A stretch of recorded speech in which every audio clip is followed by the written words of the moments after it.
There's a thin line between heroism and madness. Here the line fades to nothing at all. This is a world of capes and lunatics. And nothing is off limits. Hello, everyone. It's a Saturday morning, and you know what that means. When we were Time kids, for trips. well, I was going to say, when we were kids, it was cartoons. Yeah. For your modern age, we are your cartoons, the Capes and Lunatics, episode 22. I am Phil, that man swing in the back because he's waiting for his apple juices. I'm a coffee drinker, sir. Charlie, the Professor Esser. I hope it's 9 a.m. And Lilith, the lunatic of this bunch. Hey, guys. hungover, lunatic, hellfire. Yeah, of course. She doesn't even deny it anymore. I love it. Well, no. I remember how I told you guys my boyfriend never takes me anywhere where there's alcohol to eat.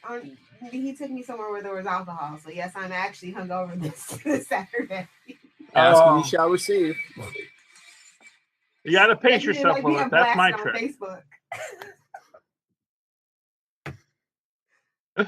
Okay, good morning, Florida and Philadelphia, or Pittsburgh adjacent. Pittsburgh adjacent, not Philadelphia. So what do we do? I don't know what cities are called in Florida. Okay, let me start because I spent the night catching up on everything but Orville, which is the one show I actually want to catch up on. But we're not talking Orville at the moment. We've got an extra week. They're off next week. Yeah, I know. I know. I gotta freaking catch up on these freaking superhero shows. Losing such faith in the genre, except of course Marvel Comics, which has me at Legacy. I'm gonna be honest with you. But in the cinematic universe, as I was previously saying, Marvel has finally achieved what they've always wanted to with the Inhumans, which is making the Inhumans the mutants of the Marvel Cinematic Universe, because everyone hates the Inhumans. So, victory accomplished. Let's go home. I watched The Gifted, a decent show, a good show. Found it interesting. I mean, okay, so things I found interesting. They called Mr. Strucker Reed Strucker, mm-hmm. a name that doesn't actually exist in human nature, except Reed Fleming, world's toughest milkman. Reed Richards. Named him Reed. Well, Reed Richard. Yeah. Have you ever met someone actually named Reed? R-I-E-D? Yeah, actually, he was really old though, like 60. Okay, so yeah, so maybe that's it. So R-I-E-D. But here's what I'm going to say: R-I-E-D. That's Reed Fleming, world's toughest milkman. Reed Richards, R-E-E-D. I've never met an R-E-E-D Reed. Just making that statement.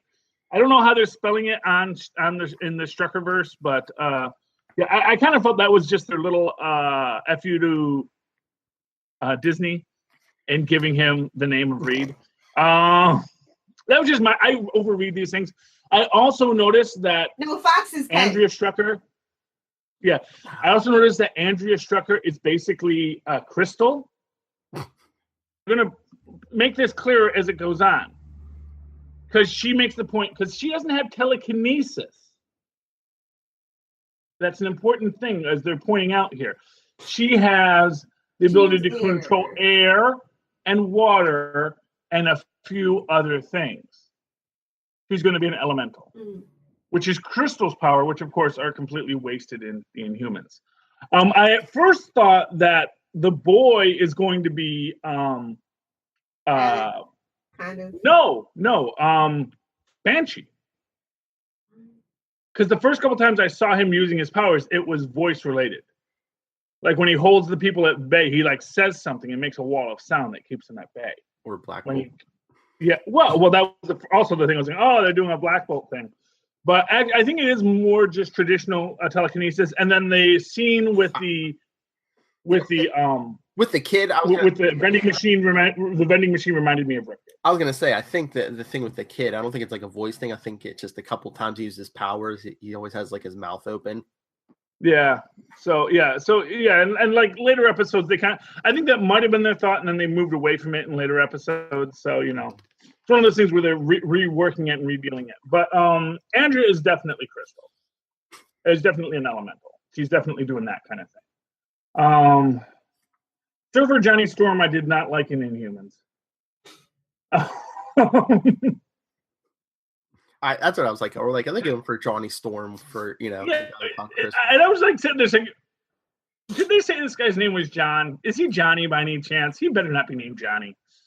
Oh, this is just the Inhumans is just such a mess. But let's talk about good things like Gifted, which was good. Lilith, what did you think of Gifted? I like the Gifted. My boyfriend actually likes it, which he doesn't really like any of the any of the comic book TV shows. He likes the movies, but he doesn't really like the TV shows. But he likes the Gifted. Like, he reminded me that it was on Monday, and I was just like, oh, okay. It's his duty to make sure that it's recording every week now. I enjoyed it. My thing with the Gifted is that it's really good. And here's the thing about the Gifted, because it's kind of like my relationship with DC Comics, which, like, if it's good, I like it and I read it and I enjoy it. The question is it good enough to keep me interested week to week? I think I'm here for the cast. I think the story is kind of bland and generic right now, but they're world building, and we're kind of getting into the terrorist accident that makes everybody hate mutants even more than they already did for just being themselves and different. So, and I liked that as an aspect of it, and that the fact that they kind of got away from mutants are gay and to mutants are terrorists. And it creates this idea that, just because, and it makes for an interesting argument, because you can actually make a right-wing argument for the Gifted as a corollary about gun owners. That everyone thinks just because you own a gun, you must be dangerous. And it's like, no, I'm a responsible gun owner, and accidents happen, and nobody means for things to happen. I mean, they don't make us. I mean, depending on what state you are, I mean, it's super easy, and there's very lax laws, and then there's other places where, you know what I mean? So. Well, but they are trying to get to a place with better mutant law. Yeah, better mutant law. Yeah, but you can just be a mutant. I mean, just be a law-abiding mutant and not cause Mexico and Canada. I mean, no matter where you live, you at least have to get up off your butt and buy a gun. I mean, with mutants, humanity just like drops these powers in your lap, and some of them are more powerful than a gun. Any gun. Yes. But which comes back to what I think about what's interesting about Inhumans is they're once again really making the point that this caste system in Inhumans is so freaking evil. Well, and all systems are, so. But it makes the point that, I don't care how evil you want to tell me Maximus is, and maybe, he's totally a creeper, I get that, but it's like the society he was raised in is inherently more evil than he could ever hope to be. And along those same lines, Phil, when I watched Gifted, do you know what was the first thing I noticed? When Polaris is taken to her cell, and how I know that this isn't an evil universe and Polaris isn't evil. What do you think? What turns people in the DC universe evil? Oh, there was toilets in the jail cells. There was a toilet in the jail cell. They know she's gonna poo. Well, it's only because she's pregnant. Spoiler alert. Oh yeah. Well, at least she was at the start of the episode. Lilith, we don't know after that beating. Watch last night's Super Connectivity. Charlie theorized that all evil in the DC universe comes from, No, he's mentioned that before. None of their jails have toilets. That's why Lex is so evil. All he needs is what? Coffee and a donut, did you say, Charlie? A coffee and apple pie. Okay. He needs to go to a Smallville diner, get a nice lard baked apple pie with a nice strong cup of coffee, and he would stop being evil next day. But that's why there's no toilets in the DC universe, because they know villains don't poo, and that's why they're evil. I would expect this from Phil, but not you, Charlie. I'm all about the science of it. I'm all about the Crocagator science of the whole thing. bad influence on Charlie Phil. We have to get our act together. This is not my first time mentioning the no toilets in the DC universe. This was just the first time I actually created a canonical explanation for it. You see what we've done to our child? I know. No, you need a canonical explanation for why they keep on deciding there doesn't need to be toilets in the DC universe. It's like I don't know. Well, this is going to be my girly moment of the podcast. It's like Heartbreakers. You don't want people seeing you eat because then they think about what you do afterwards. Heartbreakers, the movie? Yeah, with Rose McGowan. Mm-hmm. Oh, and they don't eat in front of their boyfriends or something. That's like about everybody because they're the mean girls and they're popular. So I thought you meant the Jennifer Love Hewitt. Oh, Jennifer Love Hewitt. Okay. I personally think actually. that shows. Here we go.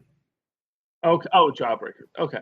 What I'm gonna say, because there was a movie called Heartbreakers, which I thought had Goldie Hawn in it, but I could be mistaken. About like a mom and daughter gold digging team. Yeah, wasn't Goldie Hawn, but it was Jennifer Love Hewitt. I know it was. Wasn't it Sigourney Weaver? Was it Sigourney Weaver and Jennifer Love Hewitt? Yeah, I don't know. I don't know actors. All I know is that this issue is ongoing in the DC universe. That nobody thinks a villain has to poo. And in the Marvel universe, clearly they know, okay, you do have to poo. Even when the corrupt guard, even though he's a corrupt evil guard in X-Men, gets seduced by what's his name?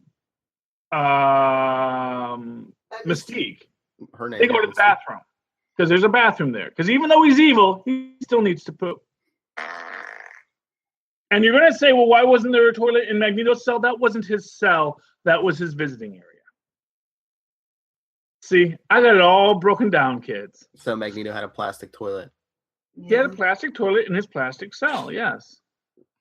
And he's allowed to go from his plastic cell to his to the plastic visiting room to his plastic cell. Because it wouldn't make sense to have people visit you in your cell because you could leave something there that you snuck in. You had to visit him in the visiting room, which has no toilet in case you swallowed something. So if you visit him in his cell, you may say, oh, I got to go drop a deuce. And there's that little bit of metal that you swallowed earlier that now he can break out with. So no, you have to go to the visiting room. You can't visit him in his cell. If you went back to his cell, you'd see a nice plexiglass toilet and a plexiglass bed, probably with a vinyl mattress. I mean, honestly, it doesn't all have to be clear, to be honest with you. They just have to be plastic. I have an unpopular opinion. Uh-oh. I'm burnt out on all the comic book TV shows. Like, I just realized, like, Monday we have, like, Lucifer, The Gifted. Tuesday we have Flash and Legends. Do we have anything on Wednesdays? I don't know. Thursdays we got Arrow and Gotham. Friday we got Inhumans and then Agents of S.H.I.E.L.D. after they leave. And it's just like... Thank God. And you know what my answer to that is, Lilith? I know you don't have to watch it, but I want to support the genre because for a long time the genre was poop. That was the mistake we made in the 70s with Marvel. We said, well, it's a Captain America movie. We gotta watch it. Death Too Soon. Although Death Too Soon is not that bad of a Captain America movie. They get the costume pretty much good. He's fighting a super science villain, which is nice. There's a lot of good in the second Captain America film, Death Too Soon. You even had kind of an evil Nazi organization, which is very Captain America. No. But, yeah. And of course, Deadly Dust with Spider. These are like the best ones of the series. Like there was Deadly Dust with Spider-Man, where he does fight a supervillain named Mr. White, who is very much a creeper, but is right up front in his supervillainy about his creeperness. Makes everyone he captures wear bikinis. That's right. Happens to capture a lot of women because he says it's very hard to hide a gun in a bikini. That's right. Obviously, he never met. What's her name? Blanking on her name. Played Storm. Halle Berry, who played Jinx in the James Bond series. One of the worst James Bond. Okay. Well, maybe. You know, they always say that about every film she's in. I don't know. No, that's not true. I love Halle Berry, but I don't know. I know that everyone doesn't like her as Storm. No one liked her as Catwoman. Apparently, even Lilith Hellfire doesn't like her as Jinx. Yeah. I like her Maybe she original just shouldn't intellectual do properties. What can I say? I'm just saying. Maybe she just shouldn't do genre pieces. Maybe she's not a genre actress. Yeah, that's my point. You know, maybe she needs to do more, you know, think pieces and hardcore stuff. Like everybody liked her in Swordfish. Yeah, well, you know, there was what was it, 100,000 for the left, 200,000 for the right, was what she said, or something like that. Well, that wasn't an X-Men movie. It was her and Hugh Jackman. Before, it was slightly before. Was Hugh Jackman in that? Okay, all I know is John Travolta was in that. And the password, I think, for the nuclear codes was Swordfish. That was like the whole MacGuffin of it. Because Swordfish, wasn't it? Yeah. I don't know. I never saw it. I have that movie on VHS somewhere, actually. So. Yes, but no. So watching all three shows, Legends, which I thought was really fun. All right, here's my question: why do you watch Legends before, like, say, a Flash? Because Flash is dumb. Flash is a menace, just like it. Spider-Man. Hang up right now. No, actually, I'm not going to say Flash is dumb. No, I don't watch Flash because look, Phil, unlike Lilith, there's only so much time in the day for me. And that's why I think you'd be more selective and go with Flash. It's better quality than Legends. No, because as I said, what I liked, first off, I'm very soft on Legends, but I thought their opener was strong because they embraced the stupidness. There's an inherent stupidness in the science fiction genre and the superhero genre entirely. Okay? If you can't embrace the nonsense of it and say, I don't care if you don't think this makes sense, we're just going to do it because, you know what, it makes sense in this moment and it helps the story. Don't think too hard. It's about superheroes. Maybe you should look for the subtext, not the text. Okay? And so the subtext of Legends is that big faceless bureaucracies make mistakes and do not want to admit they made mistakes. Crazed lone vigilantes make mistakes, but they at least know, oh, we messed that up, didn't we? But maybe we can mess it up better. And that is, I think, and that's the subtextual theme of Legends of Tomorrow. Okay, is that maybe we can screw it up better. And I like that as an embraced theme of the concept. If whoever runs for president next, be their slogan. Yeah, I would have run in 2004, or 2008. 2008 was when I turned 35. Charlie, I think your premise. I didn't want to rob Obama of his victory. I said, you know what? It's Obama's year. Let me just step back. I think your premise is flawed because you're just like, oh, you know, let's ride into the whole, you know, let's see if we can screw it up more. It's like Rick and Morty. No, well, it's about leaning. It's about leaning. It's about a massive train wreck. Curve. Yeah, you get a massive train wreck. So first off, Phil, just so you know, you get a massive fictional train wreck. Okay. In the real world, no, I don't want time pirates running around and, well, we'll fix it while we're drunk. No, that's common sense. That doesn't make common sense. But for a television program about, you know, here's the thing. Here's what the purpose of it is. It is not meant to be a hand manual for proper time travel etiquette. It is meant to be a metaphor for larger real-world contemporary ideals about the question of individuals handling things versus large organizations handling. it's just a show where they threw everybody who they felt guilty for. They're like, hey, we can make a show with all these extra remnants from every show. Well, yeah, but at the same time, still haven't gotten anyone from Supergirl on there. That's because Supergirl's not in the same that particular universe. She's in the multiverse, but not that particular universe of heroes. Yes. So whenever we have our crisis and merge, we'll have like Mon-El, hopefully, take him off of Supergirl and throw him over there. I don't know why they haven't moved him in yet. I don't know why they haven't moved him in yet. Because except you can't have it. You can't. I mean, well, I guess you could have that Superman pastiche because he's not an expensive Superman pastiche. Superboy pastiche. But yeah, just keep him away from the lead, man. It's his one weakness. Makes no sense. Except that it makes sense because he's the opposite of Superman in some ways, but not every way. But who? They should get Bizarro on Legends. No, they should have Red Hood and the Outlaws. That if Legends season 4 is Red Hood and the Outlaws, I'll come back. Yes. I enjoyed that book this week there, Phil. Not Phil, Lilith. It's so hard to tell you two apart. We merged into one being. I know we do a lot of stuff together. Yes. We're like the Red twins, Phil and Lil. Yeah, there we go. Oh, there we go, Phil and Lil. Oh, jeez. And that is the first time we realized that the Red twins, Phil and Lil.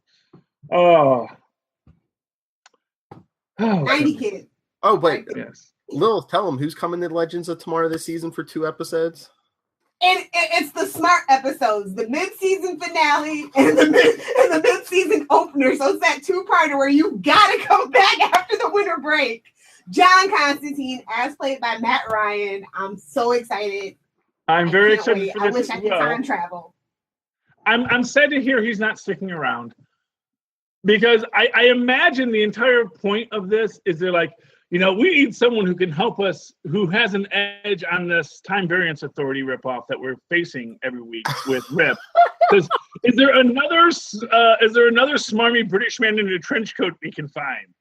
Wait. Yes, we can. I know of a smarmy British man with weird powers that don't make any sense in our universe. Let's get him. Are you a smarmy British man, sir? Yes. Do you have weird and fantastical only powers? Only the health thing could be ours. Who's that British man who could save this show? John Barrowman. He would be great in the Benny Hill. Season 2 with Legion of Doom. Let's just be honest. Okay. I was actually just thinking he would be fantastic in the Benny Hill story. That man had a life and a story to tell. Great. And they gave it to him. They let him do it in a comic book. Oh, they did? They did the life of Benny Hill in a comic book? No, I'm talking about John Barrowman's Malcolm. Oh, no, I'm talking about Benny Hill. Oh, okay. Forget about Captain whatever his name is. The Hoopins, get him! Hooligans, get him! At Charlie Esser. I'm not saying I didn't like the character. I'm just saying. I don't think that he deserved a spinoff. There, I said it. Torchwood fans, come at me. Come at me, nerds. Fight me. I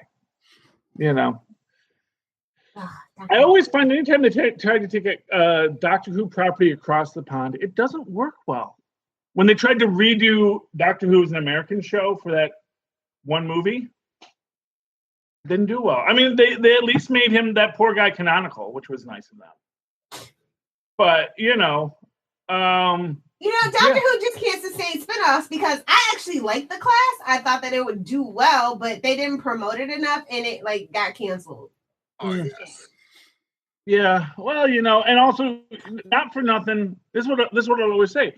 Doctor Who entered a world in which it was the only thing that was doing what it was doing. You want to do a show about wacky teenagers in a quasi sci-fi universe? It's like, okay, well, get in line between the other 10 shows we just put out, And it's like, yeah, okay, the class might have been great. I wouldn't say great. It was okay, and it was fun. Yeah, Set in the Doctor and that's universe. the problem. That's the problem. If you're but it's British TV. It's like 5 episodes every 2 years. I mean, come on, you really couldn't make that commitment.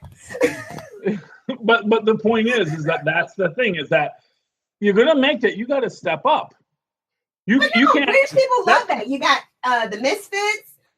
You got Being Human. Well, they weren't really teenagers, but I'm just saying, British people love that kind of stuff.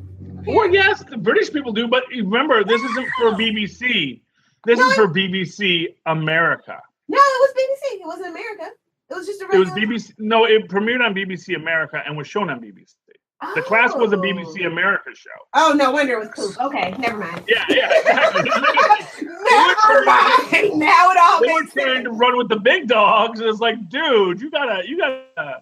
It's like the Inhumans. It's like the Inhumans. The Inhumans is a half-butt show. Can we see if Scott Buck was involved with the class?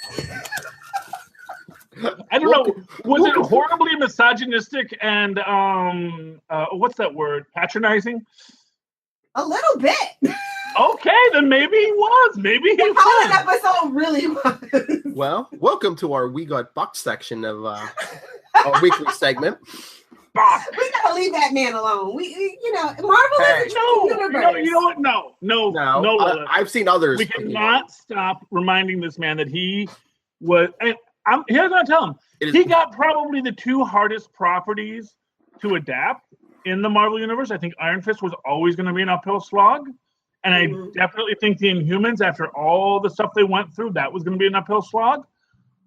That's exactly why you don't give it to a Scott Buck. That is exactly why you have to say, okay. If it's like this, they're not giving Captain Marvel to Scott Buck. Captain Marvel, they said, you know what? Yes, this has been an uphill slog. We got a Wonder Woman this. We got to make sure whoever is doing this is going to be able to bring it like 6 guns, not waiting, And I kind of got the feeling Scott Buck was a guy who got people coffee. I said, hey, I got an idea for a thing. I said, okay, Scotty, tell us your idea. That's not a bad idea. Go make that film. We got lots of money here at Netflix. And that's how Iron Fist got made, and then he parlayed that into Inhumans, and maybe next week he's going to be in the valley doing porn. Can't wait for Scott Buck's porn Inhumans, because I think that's going to be good. He's going to be in the they won't take him. They have their standards. I don't know. Have you seen the Rick and Morty porn parody? What is it? Rule 66? There's porn for everything you could ever imagine. Well, that was the thing. I forget who posted it, but I think it was someone had said the thing we weren't asking for, and I said, knowing the internet, I'm sure someone was asking for this. Oh, definitely. Yeah, it's about and of course has many Pickle Rick references, and they get Unity. They bring Unity to Earth, and. Pickles everywhere. Yeah, Of course, see, to me, as a nerd, I'm going to say, well, that's not really Unity. That was just one aspect of Unity. Unity was an entire planet. You can't just say that's Unity. Unity is a hive mind. So really, they could have gotten the guy who was the janitor, and that's just as much Unity as the mayor, Oh, speaking of which, I actually like that show now. Like, I got caught up with it, the mayor, about the rapper who ran his mayor for a stunt publicity. The mayor. Out there. I thought you were talking about Rick and Morty. Yeah. I know nothing about Rick and Morty except for their Funko Pops at this point. Well, here's what I want to say about Rick and Morty. Oh, because we actually forgot to talk about that on Super Connectivity last night, even though I put it on the list of things to talk about. Was the final episode of the final series, the episode finale, assumably not series finale, but maybe, of Rick and Morty, because it made what I thought was the most cogent point in the entire Rick and Morty storyline, which is that everything is meaningless, including Rick. Because Rick always makes this thing, is like, you're one of infinites, and you don't mean anything, and you did. But of course, if none of them mean anything, neither does Rick. And if Rick means nothing, then the only meaning is in connections in this moment. And that's why, even though Rick says, none of you mean anything to me, I can go to any dimension at any time. After he totally cluster fudges up his life in this dimension by fighting the president, he decides to stay. He puts on the fishing cap and says, hey, I'm fishing cap Rick. You can denote we're all pretty much the same Ricks, but I'm here. I've been assigned to this Morty, and I'm going to be your Rick. When you need help, just give me a call. And he comes back and says, thanks for your hat. Thanks for loaning me your hat, Jerry. And it's this point that, yes, he decides to become fishing hat Rick because it's better than trying to restart a life. Because he wants to have family and he wants to have connection. Because even though, yes, it's all meaningless in the cosmos, it's meaningless in a cosmic scale, but we don't live on a cosmic scale. We live on a personal scale, and that's why human interaction is important. You know, you need that person to interact with. Don't tell Even Lilith Lilith that. Hellfire, even Lilith Hellfire has a boyfriend and dogs.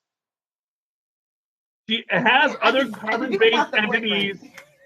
She has What? other carbon-based entities. I'm kidding. And she even interacts with you and me, Phil. But Even yeah, interacts over the internet. That doesn't matter. We're still real people. We're still human beings. We still interact with her. I don't know. I'm waiting for you to have to power down and plug in. But that doesn't mean we're not real just because we have to power down and plug in. But what did she say? What did she say? Bicentennial man. Put No, that don't boyfriend on camera. He's Don't not get her in married in the trouble. backyard, is he? Okay. That's between her and him. Whatever they do in their off hours isn't my business. I'm kidding. I hope he's not watching. Is there one viewer? Because that might be him. No, we're I good. might be in trouble after this. He's sitting there with a little tear rolling down his cheek. No. Oh, I'm man. sure he is well aware of who you are, Lilith, and is quite used to your cruelty Yes, and meanness. But loves you anyway. As Oh my gosh. Uh-oh. Yes. I'm like kind of disappointed in myself though. I was like, I'm not gonna watch this much TV this season. And what am I doing? I'm watching like 9, 10, 11, 12 shows. I'm like, I'm just looking at these books pile up because I'm supposed to read a book a week. So Lilith, then if there's a show you don't absolutely then this was my thing I was gonna say about Gifted. I like Gifted. I don't know if there's something in Gifted to say I have to watch Gifted every week. Well, for me, it's the cast. Like everybody. Well, yeah, and that's fine. And if Gifted is one of your shows, that's fine. I'm not saying, oh, don't watch Gifted. I'm using that as an example. So as an example, for me, in Humans, it's a short commitment. I got to get through this just to get the universe built. When it's done, I go back to Agents, and I can be happy. You know, it is basically in Humans is basically the weekend at your relative's house for Thanksgiving of comic book genres. It's like, okay, you know, I gotta be here. Commitment to something with what?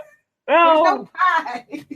the pie is what happens at the end, which is we get Agents of S.H.I.E.L.D. back.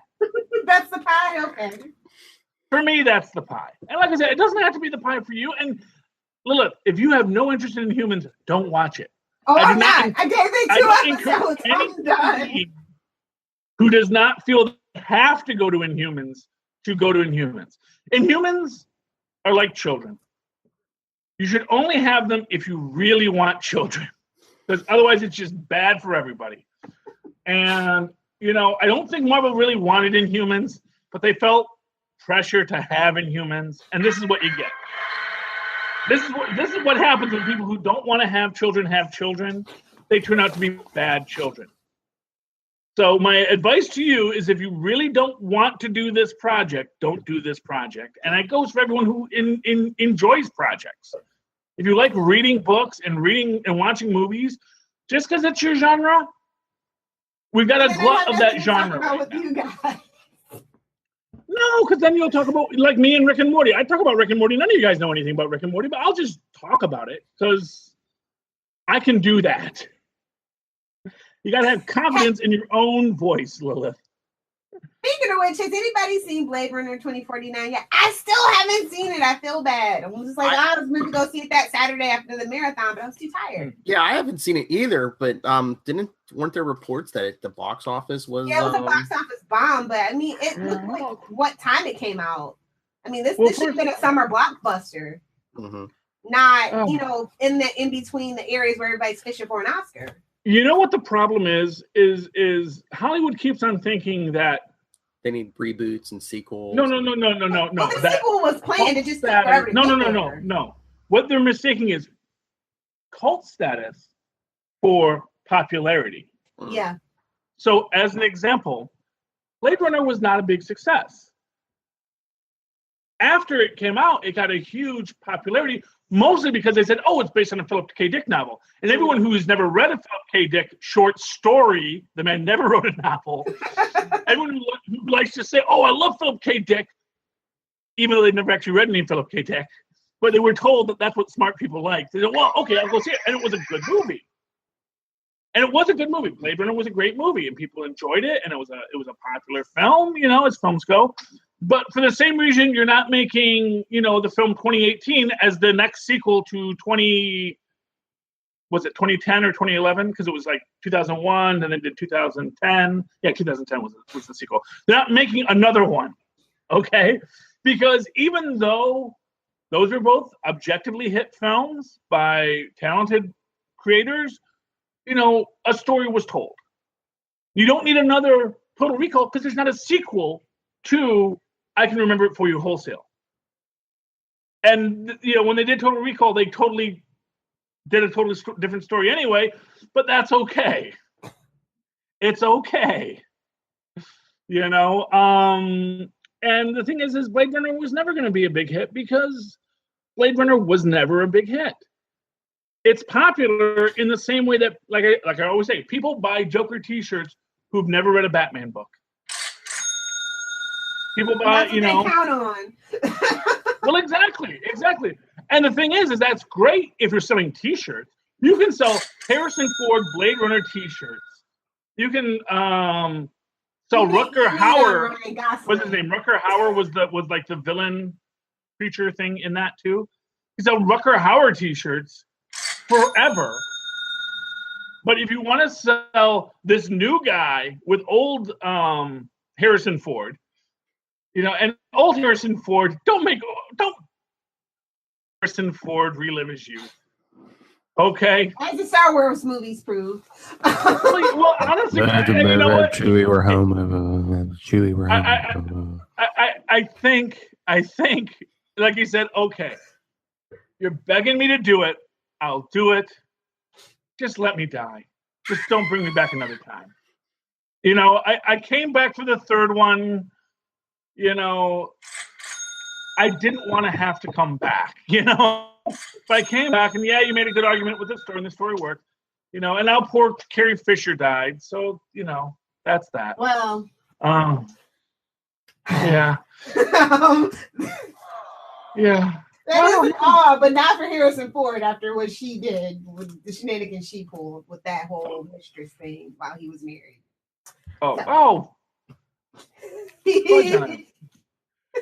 It was Hollywood in the 70s, man. And honestly, I don't get involved. Now. What?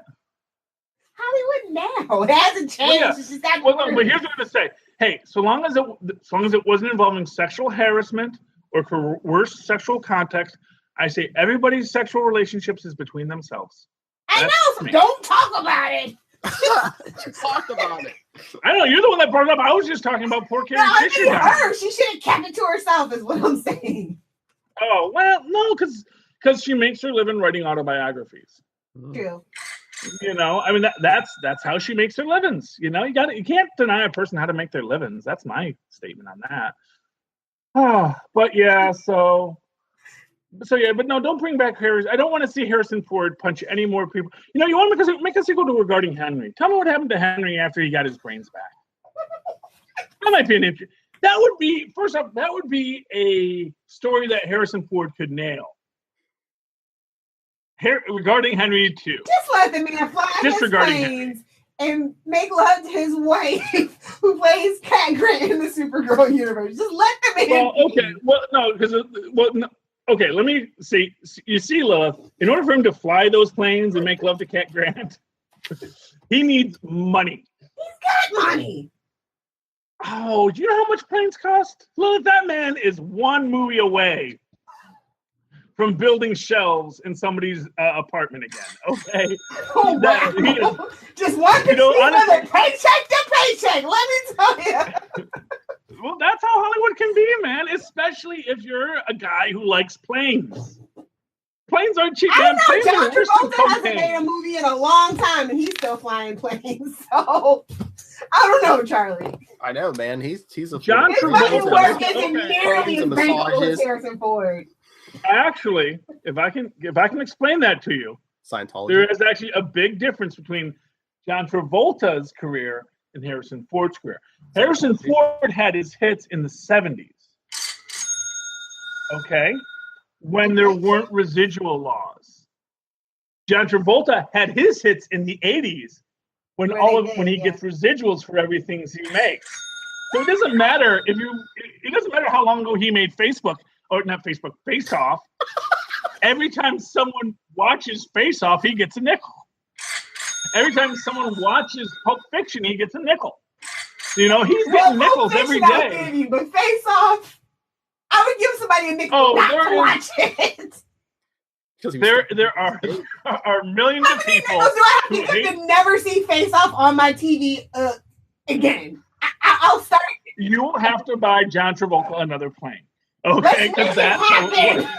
Get it off the basic cable, please. Hey, I could pay. Hey, but that's my point. Nicolas Cage's acting. I can boil it down to 1 point.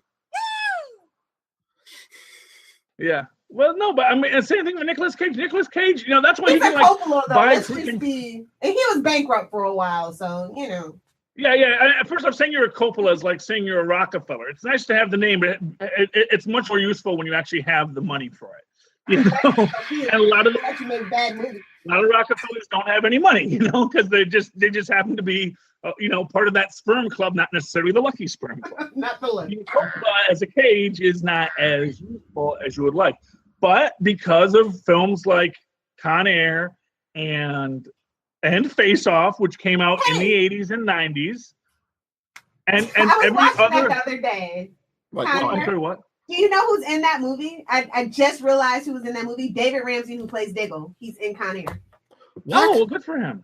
Yes. What? I've seen that movie how many times, but it's probably been years. Oh my lord! And you know what? Every time it comes out, Diggle gets a nickel. Okay, we can all watch Con Air. We let Face Off go. That's the trade-off. Yeah, that's fine. I mean, they get paid the same no matter which film we're watching. That's the point. You know, it's like, yeah, it's fine. Put on Con Air twice as much and take your Face Off off. We don't care. Wait, John Travolta in Con Air? No, okay. Nope. That only helps. It only helps Nicolas Cage. But no, but to understand why it is these films keep getting made by these guys, we said, well, they don't need the money. Well, actually, they do. Because they're all living these lavish lifestyles. If they were living in a 2-bedroom apartment in Newark like me, yes, you could make one film and never work again. You know? If that was all you were doing. But if you're flying planes, which I said is like the one that like kills more celebrities and costs celebrities more money than cocaine, it's airplanes. Yeah. I mean, just get a yacht. Yeah. It's cheaper for maintenance, literally. It really is. Yeah, I have no idea. But you know, not everybody wants to be on a boat. My sim is buy a house. It's like all the comforts of a yacht, and it doesn't sink. Well, except in California. But then I was gonna say in California, you can either set on fire or earthquake could destroy it. And that's what you know. Slide, you can fall off the hill. All those celebrities that buy places in the Midwest, like the Wahlbergs, all have places out in like Montana and Iowa. Those things that are like stable. They're not going anywhere, and they have their land and they have a place to be with all their luxuries. And McCarthy and her Wahlberg are up in Chicago, which is a night you get all that city living, and it's above sea level. No hurricanes in Chicago. Thank you very much. But I mean, got his snow for a couple. Is months. Harrison Ford flying planes because is he like in his own head? Does he want to be like Han Solo as much as he can? No, he just wants to fly a plane because I'm sure it's a very fun thing to do. It's the ultimate. If you're a control freak, it's the ultimate thing. And a lot of Hollywood stars kind of are control freaks. As somebody who worked in PR. The same reason William Shatner rides motorcycles. For the thrill of it. Feel the wind. Exactly. Shatner loves in my hair. Which in my which hair today? Yeah. You leave Shatner alone. We love Shatner here. We don't talk bad about the Shatner. That wig will fly off if he was riding a helmet. I'm sure getting the wig is what made him start wearing a helmet. You know? His helmet. Break out the You need to chill because it will fly off. Okay. Speaking of, we're gonna have to cover the 66 Batman. The first cartoon because the second one's coming. Well, I think it's out on digital, but it comes out on Blu-ray this week. Is the because Shatner's in the sequel? Oh yeah. Yes, he is. He's Two-Face. Two-Face. That's an interesting choice. Are they doing the actor origin or the lawyer origin? They're doing the lawyer origin, right? I think. Okay. Because there is an origin where he was the actor and he was Two-Face, and then they did the lawyer version. Oh, Paul Sloan? Yeah, I mean, there's been like 2 or 3 Two-Faces over the many reboots. So. But yeah, I think they're going full hard. The best one is in the Long Halloween. Just a little shameless plug. Oh, you mean the special the year-long special we did? Yes. Look for it. Yes. All right. Oh, hey. I like when Lando Calrissian played Two-Face. He played Harvey Dent. He did not play Two-Face. Yes, I know. They should have let him play Two-Face. That would have been a cool Two-Face. Well, I think. You know why? Hmm.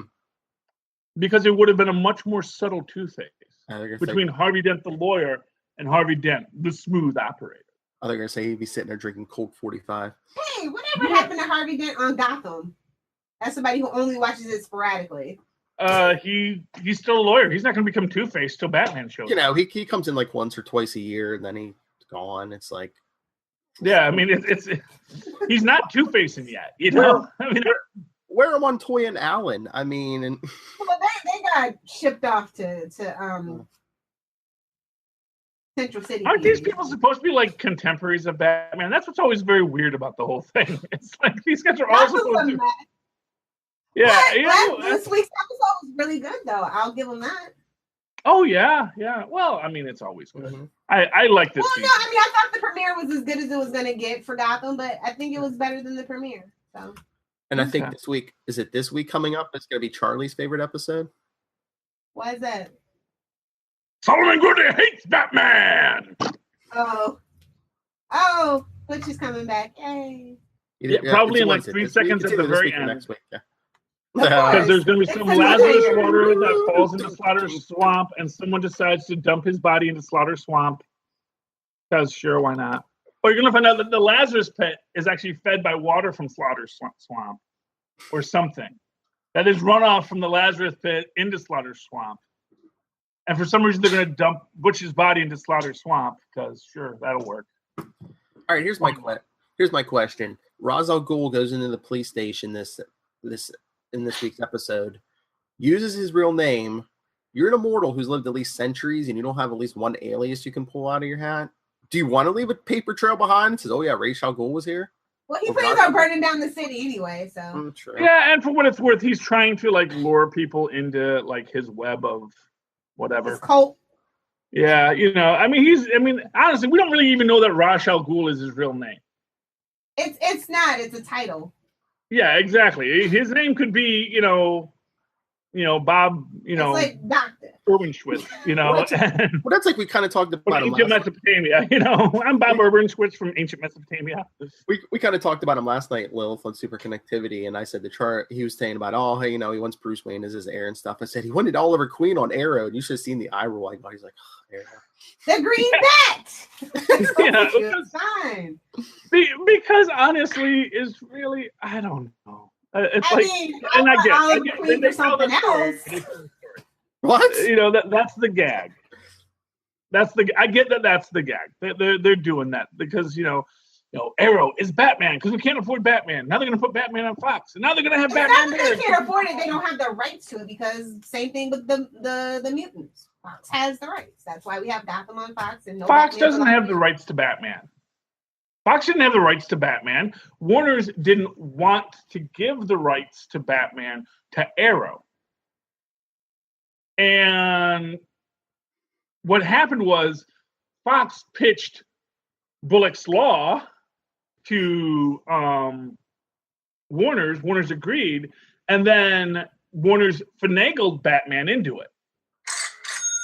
Because that's why they don't have Batman in Gotham. Because they don't actually have the rights to Batman. Because they got the rights to all the villains and all of the backstory and Batman universe, but not Batman himself. But they did get Bruce Wayne. So, well, we got to have Bruce Wayne. They'll pull a Smallville. He'll be in that Batman suit in like the last 5 seconds of the last episode. No, they're going to put him in the Batman suit because he's almost big enough, like next season, because Gotham is hemorrhaging viewers. Yes. So you really think it's going to get a next season? Well, no. Yeah, that's absolutely 5 seasons. It's syndication money. I mean, I know it's 88 now, but 5 seasons is a nice round number. Give them a chance to wrap it up. But for Netflix, the truth of it is that it gets to be this issue because they didn't buy. And what you'll get, did they actually have? Because all I ever saw was a cape. I never actually saw Todd Willing in a Superman costume that I remember. He wasn't. They CGI'd it on because he didn't want to wear the suit. That was it was like from a distance, yeah. It was bad CGI. So you'll get something like that. So maybe you'll get that like placard up in the corner. But yeah, no, I mean that's the thing. It's I don't think they have the rights to a Batman, and I think that Warner's is going to say no. You didn't buy a Batman. You want to do a Batman in that last scene. It's going to cost you, and then it's going to be Fox deciding if they want to pay for a Batman in the last scene. With regard to Smallville, it was an artistic choice. They really didn't want to have him in the suit because he didn't want to be show, in the suit. It wasn't about the executive producers or anything. It was him specifically. I'm sure Charlie's him specifically made that statement too. I'm sure. Honestly, I'm sure nobody wanted the suit in that show at all. No, everybody did because that's all the fans wanted, and they just kept dragging. Well, no, the fans. You're talking about the fans. I'm talking about the creators. I'm talking about maybe the creators. Well, Alfred. Which one is it? I forget. Is he Gould or Miller? One of the two. They talked about it how they wanted it, and then it was just kind of like back and forth. Plus, we can't make it look good, kind of thing. Yeah, so it was probably one of them wanted it, one of the other ones didn't. Because I remember I was reading one where the other one was saying, "No, this is the origin. You put him in the suit. That's your final episode. Because then it's no longer about Smallville. It's about Superman." Well, he moved to Metropolis in like season 5. Yeah, I know. Go Metropolis Sharks. But no, I think Charlie's right. They won't have a Batman. The last scene of the last episode will be him sitting in that study bleeding out. The black bat comes through the window, and it'll be like, God, it will be a bat, Why is he bleeding out? You never read Batman Year One or watched the animation? Okay. I just remember the original where he's like just sitting there drinking brandy in his smoking jacket. Well, no, he's out there. He's out there fighting. He's out there fighting like he is now on Gotham, and he's like, it's basically, wearing ski masks or whatever, and he's like, it's not working, what am I missing? And then the bat comes crashing through the window, and he's like, that's gonna be Lucius Fox. I made the suit for you. Magical Negro trope. Come on, be serious. So Bruce Wayne doesn't have an original thought on this show. It's like people just hand him stuff. Okay, I'll be Batman. I know. I agree. I mean, that's pretty much the entire origin of Batman. People hand him things. He is rich. He has a tragic origin. Hey, here's some education. Here's an Alfred. Have one. His holy mission was just handed to him. I won't even bring it up. Let's talk about comic books. Because I have a question. Who the hell asked for Ragman number 1? I'm very proud of it. Asked for what now? Who asked for Ragman number 1? Philip, was it you? Wait, was what? it the Arrow fans? Ragman number 1? Oh, the comic? Your comic? Yeah. Isn't he one of those like insane, like Tatterdemalion style sexually frustrated villains? Not really. I guess he's a villain. It just depends on the origin. I hate having to say that statement. So he has a my only exposure to Ragman was in one thing of some Arkham Asylum book I once picked up, where the Ragman was a character in it. It's like it's one of these. It's based off of the old nursery rhyme, and he wears a suit of rags that's like possessed by all these souls, and in some stories, they're all evil, right? Yeah. But yeah, I think the Arrow fans asked for this, and I'm kind of upset that they obliged them. There's other books we could be making. A better Wonder Woman movie. A better Wonder Woman book or whatever. Like, me and Lilith wasting money on this. Me and Lilith are linked because I'm just like, damn Reddit. Yeah. I don't know. I don't know what Ragman is, so. And you don't want to know, not in this particular case. I picked it up because I was just like, I want a superhero, but he's got like a t-shirt cannon filled with rags. And he just shoots. That would still be a better story. No, I'm covered in dirty rags. Okay, I give up. What is that? That's like a dish rag. It's got peanut butter on it. That's gross, man. Too many superheroes don't use the power of squicking out supervillains to really make them go, oh, okay, I give up. And we come full circle. Yeah. And they're putting the Wildstorm stuff out. Did you see that? The Wildstorm stuff? I haven't checked any of it out yet, but I've seen the news and some previews and stuff. Yeah, they actually had one in my comic book shop, and I'm like, you're gonna get the trade treatment. Yeah, exactly. Have you read any Batman White Knight? I think that's getting the trade treatment for me. Just the premise of it, I was like, I don't even know if I want to pick. I might thumb through the trade at the comic book shop. So that's another one of these evil Batman stories, but not the evil Batman that we're currently dealing with the evil Batman, but a different evil Batman, but there's a good Joker. Is that like the story? Yeah, it's like its own self-contained story, I think, isn't it? So why do they want to make Batman evil? Isn't Batman evil enough just in his own existence? Why do they have to emphasize how evil he is by making him more evil? Some people don't think that he's evil in his current state. I don't know. It seems pretty evil to me. I don't know. I mean, not like he's like evil like the Punisher. You know, it's like it's an evil. It's an evil. But you can see why people endorse that evil. You know, it's not like he's a billionaire controlling the political fortunes of Gotham too. Oh wait. DC is the comic books is just a mess. Like I'm just not reading. I'm just biding my time. Like I don't think I've read Batman. Like I don't know. Have you been Lilith? Have you read Did you read Detective? No. Not this week. Wow. Not last week. I don't think. Not the last time. They fought meets his Doomsday. evil dark self. Yeah, and he meets his evil dark self. Because you know, another Batman. Yeah, because what better villain to send against human level superheroes than the creature that killed Superman? That makes perfect sense. Well, Mr. Oz had them both imprisoned, and Doomsday was also imprisoned there. Because if you're a Kryptonian, wouldn't you contain Doomsday? I mean, I guess so. Why doesn't anyone? 1,000. Just you know. You mean Batman's wedding? Okay. But so I can literally here's what I'm gonna say, because this was my feeling on Red Hoods and the Outlaws. Why didn't anyone call? So, okay, so you say, Doomsday is imprisoned and Jason Todd is imprisoned, or whichever one of those guys, Tim Drake, whichever one it was. They're imprisoned. Somebody's imprisoned. And, okay, so you're all imprisoned. Now we're going to break out. So we're going to fight? It's like, like in Red Hood and the Outlaws. Bizarro puts up the thing and says, hey, costume vigilantes, we got you covered. You go find another city. And rather than, even though they know it's Jason Todd and the Red Hoods, it's like, do we call them? No, let's go break in. That's like, why doesn't Oliver Queen in the Arrowverse call Flash for every little thing? You can't think about it. It all falls apart. Well, no. Okay, well, no. Calling Flash for everything, I can get that by pride. Because that idea, he's a better superhero, which is what we got in Legends of Tomorrow. Because you saw, Citizen Steel fighting villains, and then Wally West comes in, because they can't afford Barry.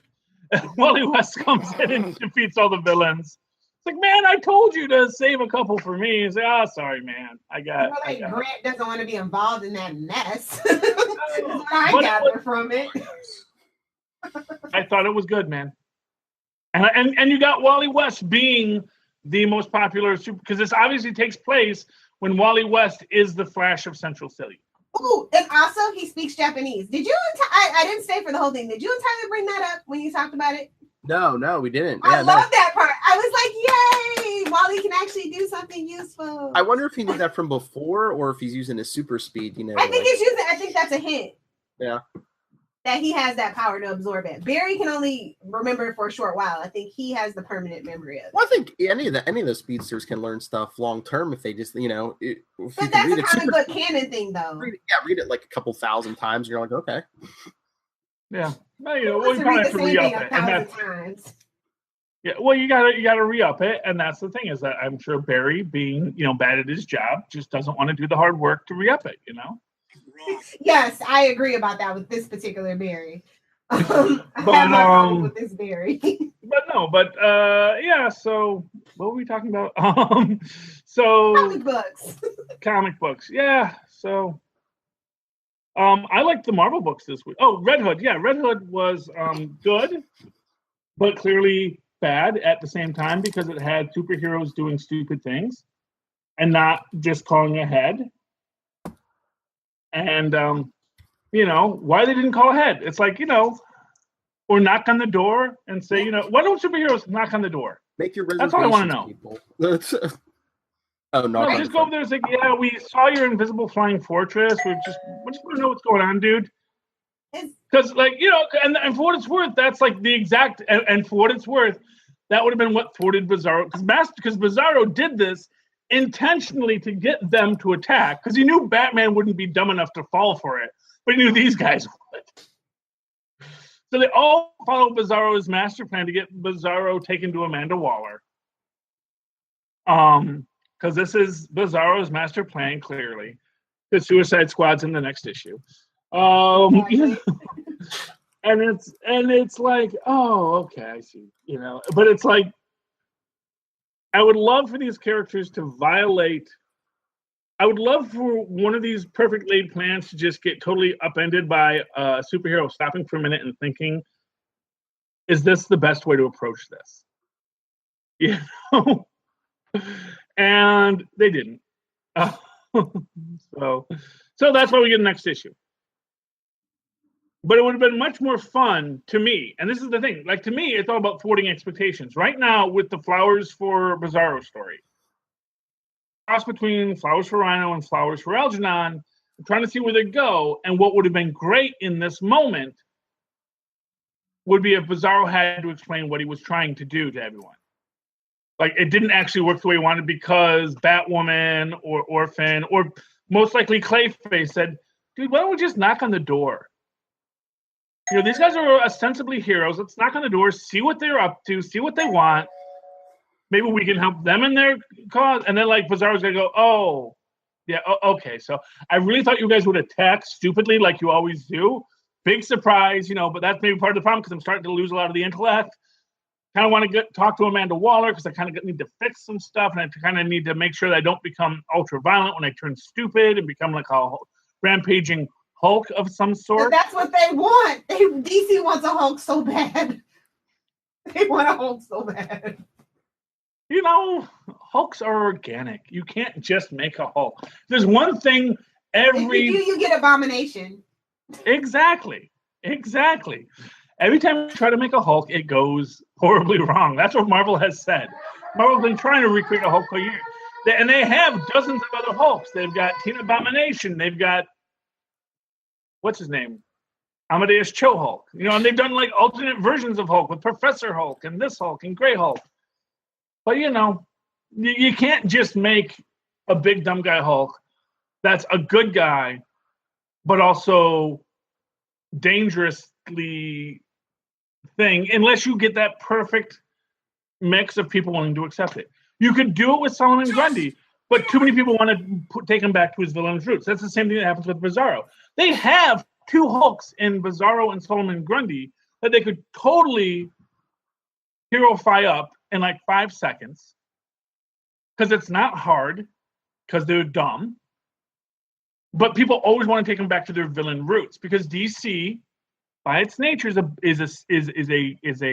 universe about the villains and the heroes who fight them. Whereas Marvel is about the heroes and the villains who fight them. So Marvel spends much less time on their villains than they do their heroes. DC spends much more time on their villains than they do on their heroes. Yes, that's what I was saying. Yes, Marvel hero-centric, DC villain-centric. That's my take on it. As a guy who doesn't read DC. But no, Charlie, did you read Uncanny Avengers by our friend Jim Zub? Oh, that came out this week? Yeah. There's so many books. There were so many books this week. No, I missed it. Wonder Man I and the thought they were Beast. on my poll. Oh. I gotta go recheck my polls. Nothing is working on my polls lately. I don't know. I gotta. And now I want to add freaking what's this? Oh, the new Planet of this. I forgot the name of it. David F. Walker is doing a Planet of the Apes thing where he has Ursus. General Ursus's origin story on Planet of the Apes. And that just strikes me as interesting. The rise of a gorilla up the military political ladder of the Planet of the Apes. That sounds like a good story. But I can't believe you didn't get Uncanny Avengers. Wonder Man's back, him and the Beast. Guess who? Yeah. I didn't even see it. It might have sold out at my store when I got there. But guess who Reed and Sue Richards left their whole entire fortune to? Simon Williams? No, Johnny. Oh, Johnny? Oh. Well, that makes sense. He is their closest living relative, and because he's responsible. The heck with Ben. I was gonna say, smartest man in the world leads it to Johnny. Okay. Actually, there is canon to support this. They'll be back soon. Because there was a couple of episodes where they made a whole thing about Johnny doesn't handle money well. They actually put him in charge of the Fantastic Four's day-to-day operations like several issues ago. And of course, he immediately did something stupid by licensing unstable molecules to some company that turned themselves into a wallet. Actually, no. He didn't, but then they stole his wallet. And because they knew it was made of unstable molecules. And then like the entire planet almost turned into a wallet, but they had to solve it. It was cool. Rap. Yes, but the fact of the matter was that they actually have been grooming Johnny for this purpose. Because they did know that it might have to happen at some point. And hilarity ensues. Yeah, well, is he doing like what they did when they gave Ben all his money? See, Ben had all of his money in a trust, and then they gave it to him just so he'd wind up spending it and get sick of spending all this money. Well, I mean, this issue is basically just the lawyer telling him, "Yeah, you're getting all the money." Yeah.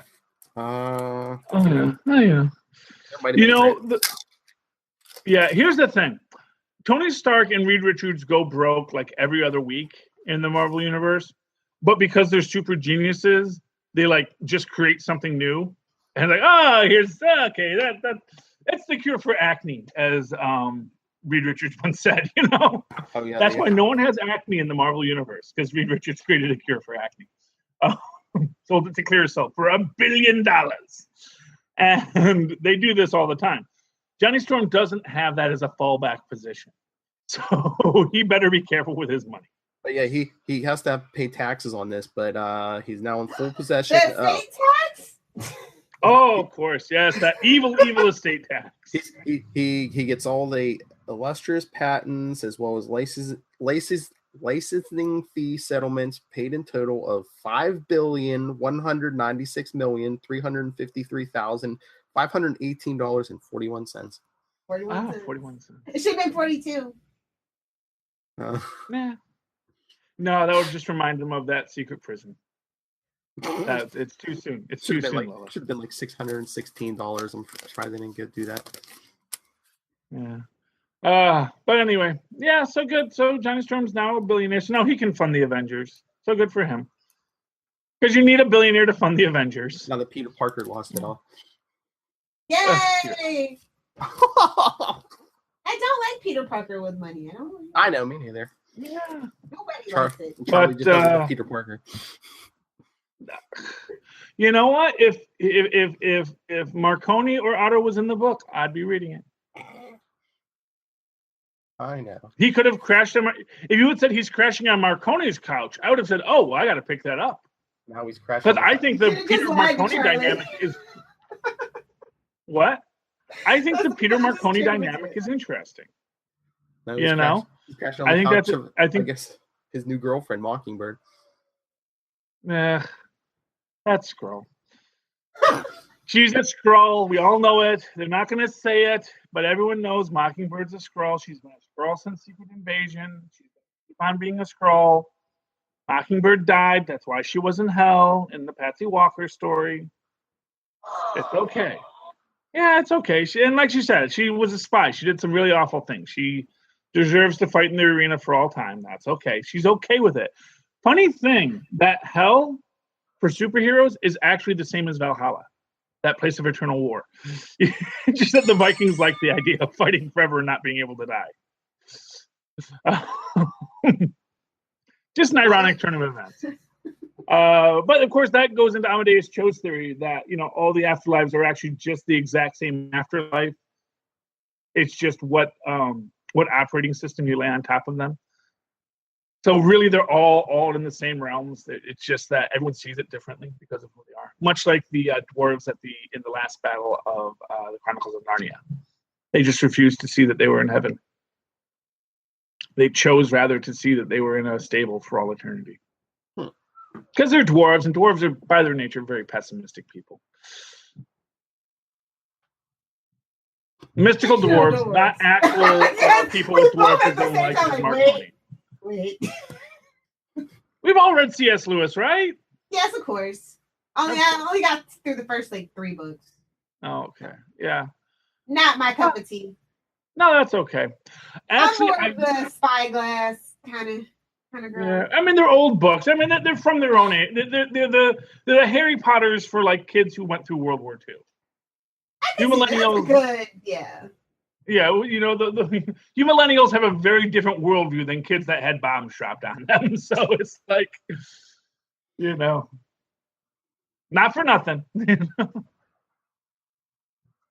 Not to say the struggles of millennials are in any way less than. I'm just saying it's a different worldview than kids that were made to live in the countryside to avoid being bombed to death. But there is in that nature something of this kind of privilege of life that you got to live in the countryside and not have bombs dropped on you. And so that also gave you this distance from that horror you knew existed. But at the same time, it was actually just an adventure off over there. My dad grew up very similarly, was sent away from, the city, German city, to avoid having bombs dropped on him. And for him, although, knew about the horrors of war, they were also very distant from him because he saw it from the hillside away from the war, where bombs were being dropped on the city. And he would see the dog fights and things like that. And it does make a very different world view when you're in that and you see that adventure that has that horror as an aspect of it, especially as an adult writing for children in that world, to say there is this grand adventure, but there is a horror to it as well. And how do we assess that horror? So yeah, it was a different set of books written for a different set of kids in a different time. And Harry Potter is very much the book for modern kids. And I think it has a lot of great things for them. It gets them interested in fantasy and lore and all those things. And I have no problems with Harry Potter. It just wasn't my generation's book series. I love the first book, The Lion, the Witch, and the Wardrobe. I absolutely love it. I've seen the play that they used to put on like every year where I lived when I grew up. Like I love that particular story, but as the story goes on and on, it just kind of drags for me. Yeah. Well, they also do a weird little prequel in the middle called The Horse and His Boy, which I always liked. That's actually my favorite book in the series because it's just about people in Narnia, completely separate from the people from the real world. And it's just like a total fantasy story where like this kid who's like in one of the other realms next to Narnia meets a Narnian horse. He's like, I'm a Narnian horse. Of course I can talk. All horses in Narnia can talk. And they go on their little adventure to try and sort of figure out where they're going. And of course, the boy is a lost prince and all that kind of things, as happens in fairy tales. Okay, I get why that would be a prequel in the middle, though. It sets up. It's in the middle because basically you go and you see like the royal family of Narnia with Peter and the others. I don't know any of the others. Yeah, basically the others. That's all. Yeah. And they're all there, and they get to meet them at the very end of the book. But prior to that, what I love about it is just that it's like, no, it's actually an entire universe. I think that's why he wrote it, because it's like, no, Narnia and that entire realm is a whole other universe, a fantasy universe that has its own existence when the people from our world don't go into it. And they have their own, magical heroes, who just wander into greatness from nothingness too. So it's interesting. It's a great play on the trope of the great foreigner who arrives trope of the guy who comes in from another universe and suddenly he's the master of everything in that universe. It's like, no, you can have that trope even in that own universe. And this is just a guy, the lost prince, basically. Oh, and I figured out what I was talking about. It's Ice Age. Queen Latifah. Oh, Queen Latifah. She plays a woolly mammoth, not a hippopotamus. Yeah. She's great in that. He has a really, and because she's a woolly mammoth who was raised by possums. Yes. Yes. It's a great movie series. Almost as good as Toy Story. Okay. I'll go along with it. I liked the pirate one. The End of the World one that they did recently, I didn't really watch, but I was kind of like, I was soft on it from the premise, and I don't know. But the one where they fought pirates on an iceberg was kind of fun. You don't see a lot of merch for Ice Age. I think that's what its problem is. You don't see merch for it. They had toys. They have Happy Meal toys. I think that's their main licensing thing, is they do Happy Meal toys. The thing is, it didn't have I don't think Madagascar ever had many toys outside of. They had its own cartoon in the Penguins. I know I saw plush penguins. Actually, I think Ice Age. Well, Ice Age has plushes because I've seen the Ray Romano plushes. Oh. I think they have the Queen Latifah plushes as well. At least when the movie came out. eBay. Yeah, look for a Queen Latifah plush. Oh my God! Speaking of plushies, okay, so I am on like a nostalgic kick. On a Sesame Street kick, and I was just on eBay before we got on, and I was looking for Snuffleupagus, like a life-size Snuffleupagus. A life-size Snuffleupagus. Do you have any idea how big that's going to be? No, I know. It's a lot of money, but it's worth it. Like, I need it. Well, she has to sleep with something now that the boyfriend's buried in the backyard. Yeah, and I want the Big Bird too. So I'm just like, oh my God. And you just see all this stuff and you're just like, ooh, that's it. From like the 70s and the early 80s, it's that quality. My goodness. We've come a long way. No, if you want to, okay, I'm going to tell you this right now, Lilith. You want a life-size Snuffleupagus, you go to Etsy. I know they made one back in the early 80s. I've seen them in stores. Well, yeah, I don't want somebody from Etsy to make it. No offense. I like Etsy for certain things, but I don't want somebody to hand make it. I want the original. She wants those ones from the sweatshops that kids made. Yeah, but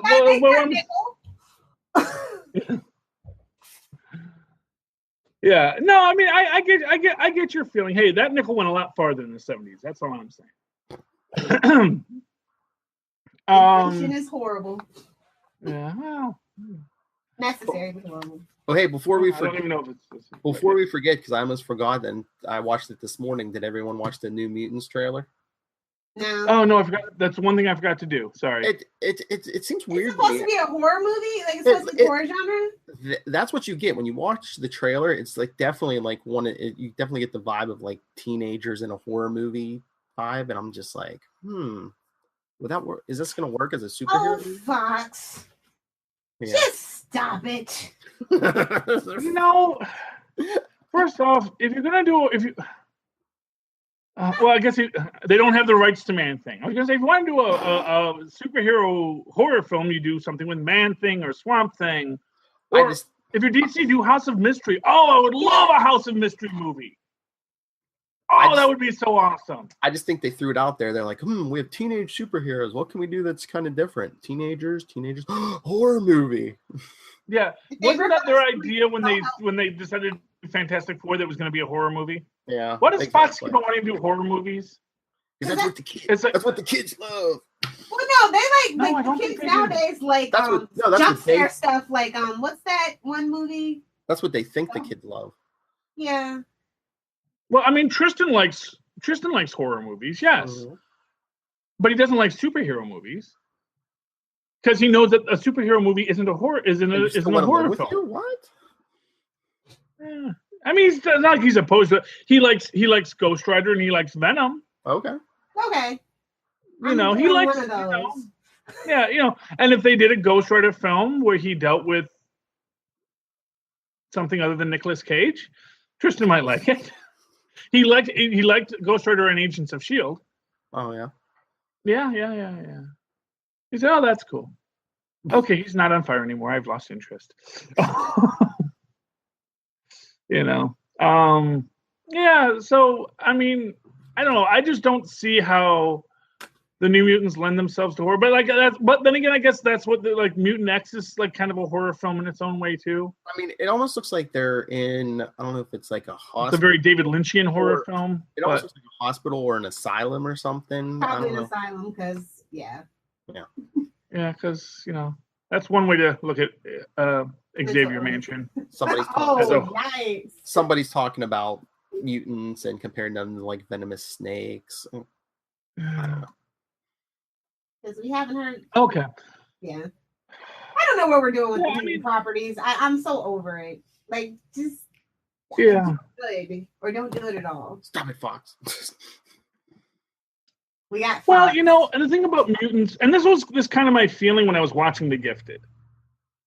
When you think about the fact that mutants basically came from Stan Lee being lazy and not wanting to have to come up with an origin.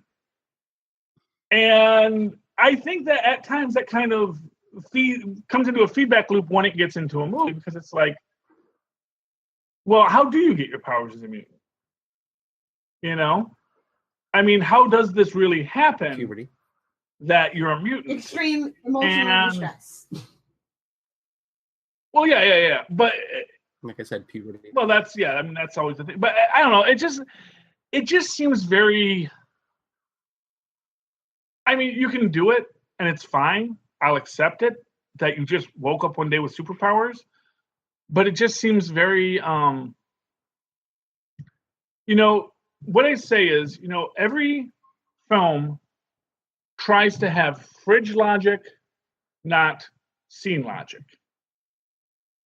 Meaning that there are scenes that you're going to see, and you're going to go back when you're at the fridge later getting your beer, and you go, oh, well, how did that happen? And what you want to avoid is when they're watching it saying, well, how is this happening? And that, I think, is like the big differentiation between The Gifted and The Inhumans, is that every time I'm watching The Inhumans, the whole time I'm like, how is this happening? This does not make any sense. And there may be something that is just as ridiculous in The Gifted, but I don't think about it right at that moment because I'm enjoying the show. Now, Legends of Tomorrow takes that complete different tack where they say, let's hang a hat on the fact that this is silly. And let's embrace it, and let's just go right forward there and say, yep, there's nothing, none of this is supposed to make sense. Just enjoy the film. And I like that. Yeah, I was gonna say you made me binge watch all this stuff, Phil. So I told you to watch Flash, not Legends of Tomorrow. Well, somebody else to talk about it. That's true. None of the other three of us didn't want to talk about it. Yeah, I mean, I'm not saying it's good. Don't get me wrong. I'm not saying it's good in any conceivable way. Okay. I'm just saying it embraces its own silliness, and I appreciate it. It's stupid, and it knows it. Yeah, if you're stupid, really ask from a show. Yeah. But I was gonna say, you're not like giving credence to Inhumans over mutants, are you? Because mutants, it's just like, no. I think I did the exact opposite. Yeah. I was saying The Gifted. Has plot holes and stupidness just as much as the Inhumans, but you don't notice it. So you don't think about it right away. You don't think about it in the moment. Whereas Inhumans, because you're not enjoying it, because they have these long scenes of girls are hangry and need to eat pizza, otherwise they get bitchy. Wow. And talk about their boyfriends. Oh wow. No, Scott Buck is such a freaking misogynist. He is like, oh my gosh, what don't. It's like every attempt to have two women in a scene, it's either we're stupid girls trying to get past our stupidness, or how can we find a man, or the man that we're looking for.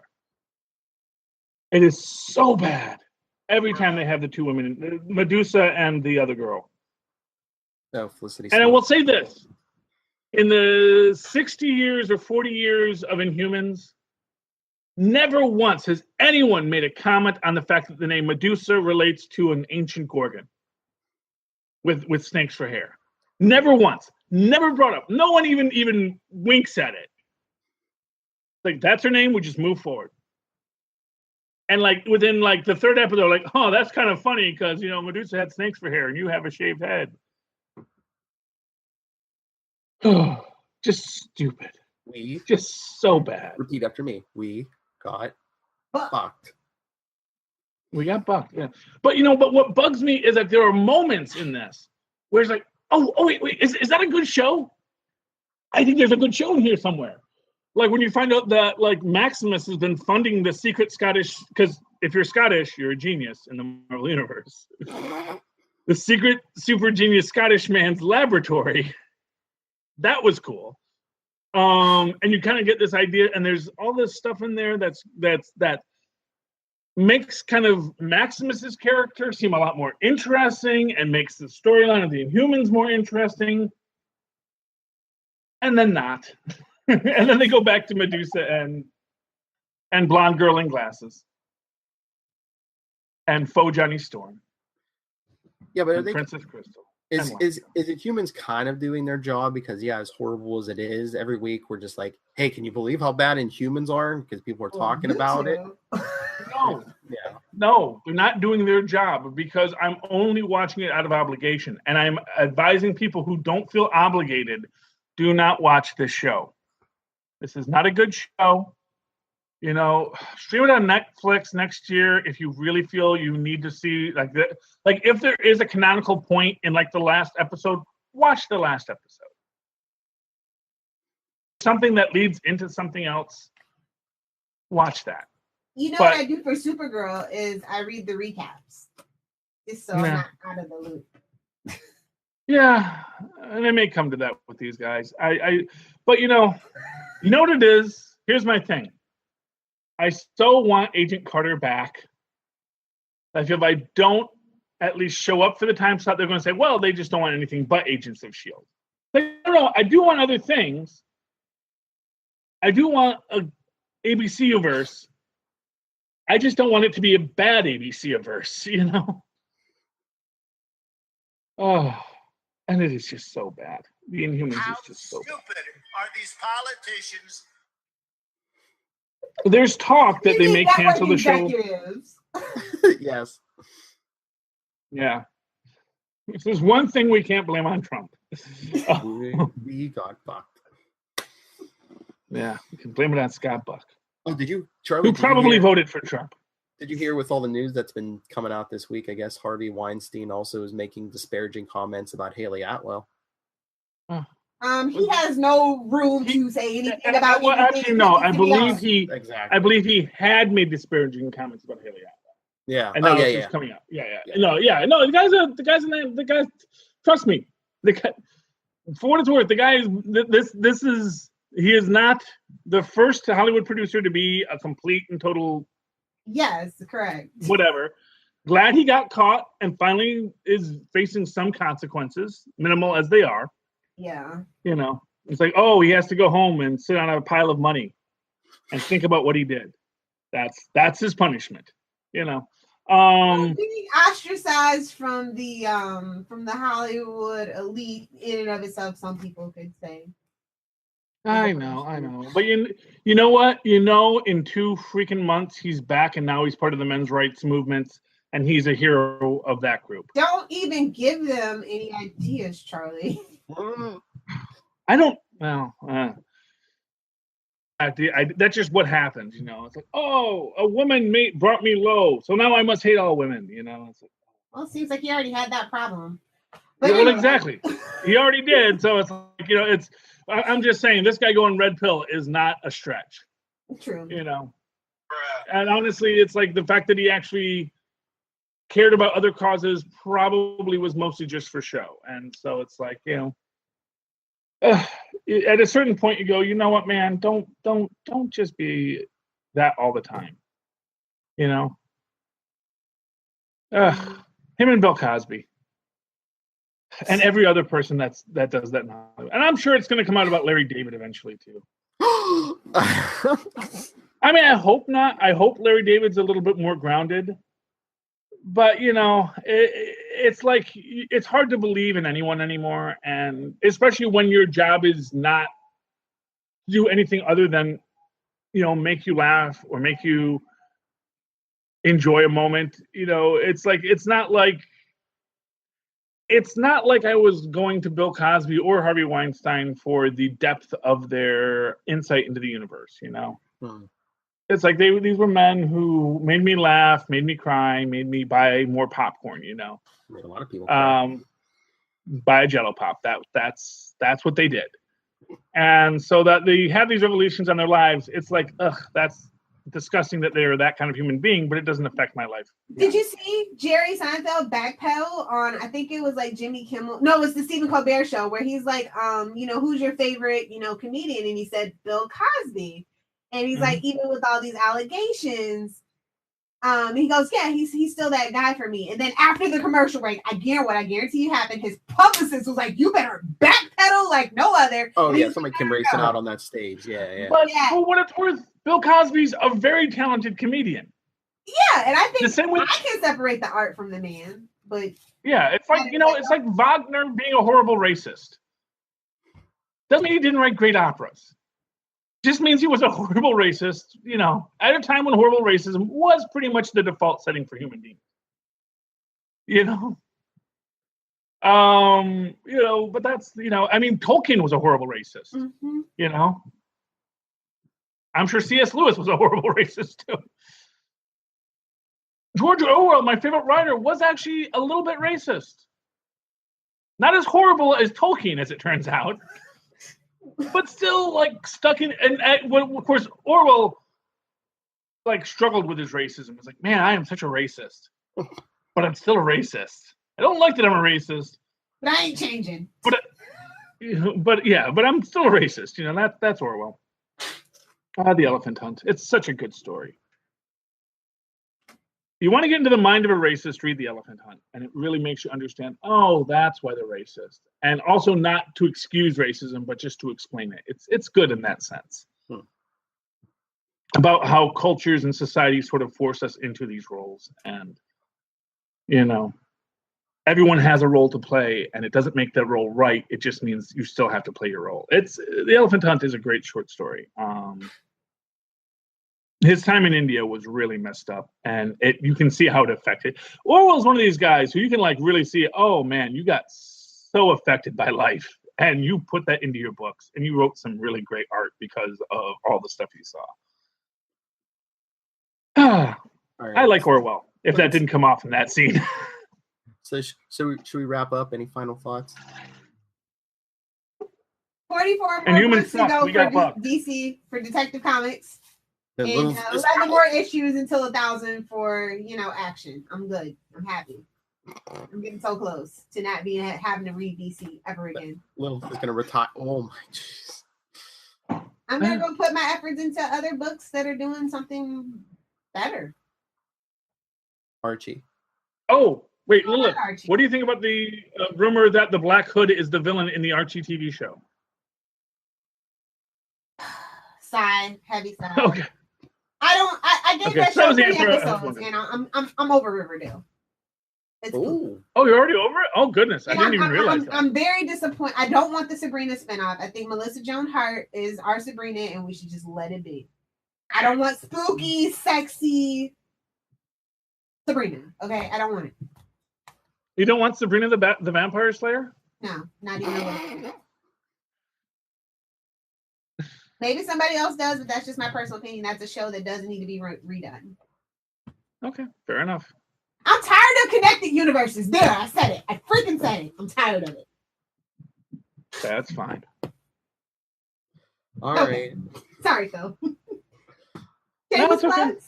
If you are passionate like Miss Little Hellfire and you like to share them with your passions with us, email us capesandlunatics@gmail.com or our voicemail 614-382-2737. That's 614-38-CAPES. Especially if you are a writer, some kind of creator, cosplayer, musician, know some good knock-knock jokes. I don't know. Just you can get a hold of me personally, nightwingpdp@gmail.com, and on Twitter I am @nightwingpdp. And Charlie. Well, if you'd like to write to me in that old-fashioned email way, the way our Maz and Paz on stage, you can write to me at superconnectivityblog@gmail.com. That's superconnectivityblog, all one word.